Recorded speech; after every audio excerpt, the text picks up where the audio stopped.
Hey guys, Jacob here. In today's video, I'm going to be covering something a few people have asked me about recently, and that's going to be the Season 3 reward, and that's going to be the Repair Trap.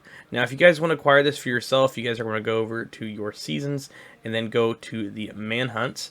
When you guys pull this up, you guys will see all 4 targets are eliminated, and Bard and Schaefer is eliminated. Now, you guys can acquire this by going to the Bard and Schaefer mission and going to the haunted house, and when you open up the orange SHD crate after decrypting the terminal, you guys will be able to get it just like that. Now, I'm not exactly sure if you guys can cheese this like the Jupiter mission, if you just join one of your friends and they're doing it and you open the box, you can get it just like that. I'm not sure if you can do that, but if you can, please let me know in the comment section below. But that's pretty much how you guys acquire the Shrapnel Trap. It's just like the Repair Trap that was in the previous season. Now, the build I will show you guys I'm using real quick is just basically as much yellows as I threw as possible on here, so you guys can get somewhat of an idea of what I'm using. But this is the build that I'll be testing and show you guys exactly how this trap works. For one, I will say I like this trap way better than the Repair Trap. I think a lot of people hate the Repair Trap. I just don't like it. I don't think it's very effective. I think the Chem Launcher and Hive is a better combo. But for the Shrapnel Trap and the Shock Trap, I think these are pretty decent and can be used in certain situations. Now, this is what the cooldown is, and keep this in mind, I am in the range. It's 10 seconds. It's 2.4 million damage in PvE.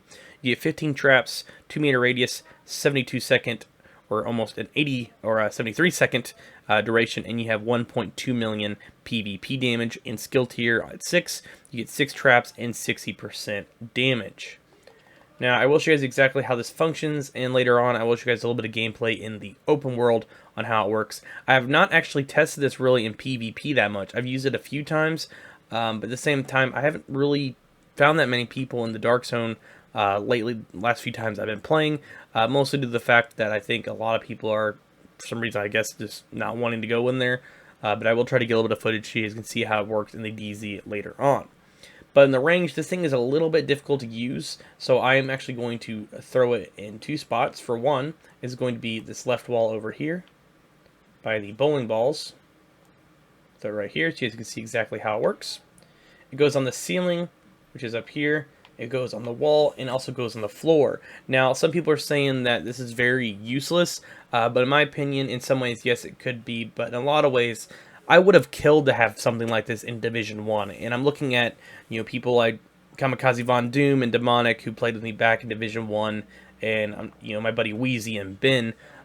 We would have killed for something like this because it would have been perfect to throw in little tiny hallways or in the DZ1 underground when you're running through there manhunt and people are chasing you. If you would have thrown this behind you, people would have just run through it and got blown the hell up and would have been just flat out destroyed, because you could have hit them with a pulse and then hit them with a sticky bomb and just absolutely destroyed them, and it would have been fun as hell.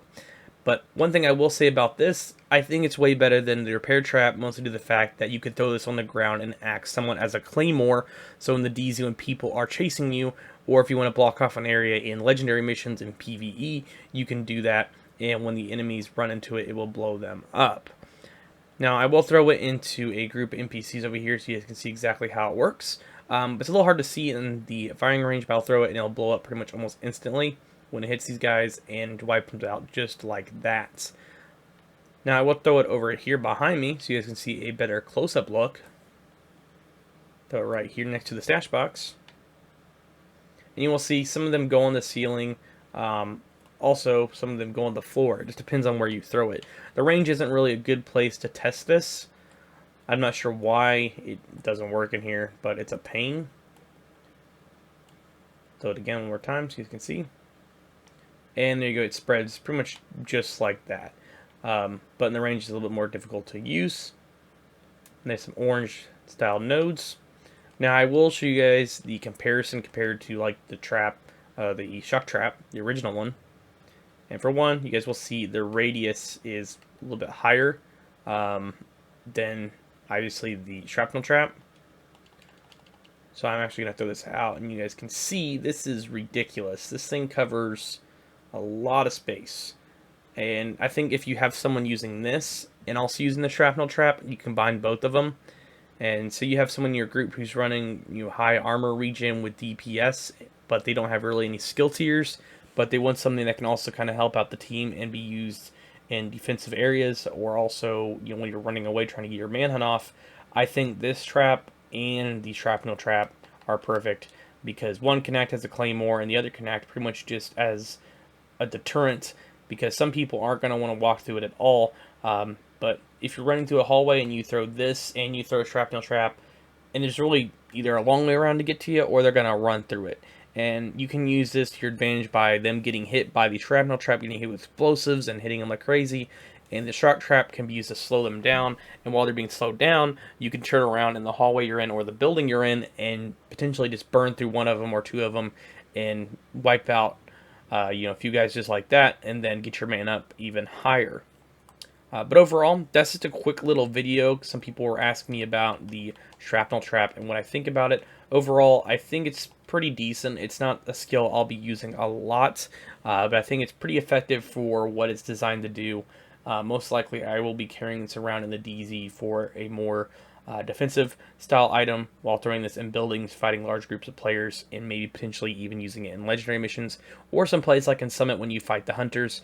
If you guys have fought the hunters and used this at the top floors, please let me know what you think about it, and also what it does to the legendary hunters, because I haven't really fought the legendary hunters with this trap yet, which I will be going to a little bit later on. But if you guys have tested it, please let me know what you guys think about it and pretty much what it does to them.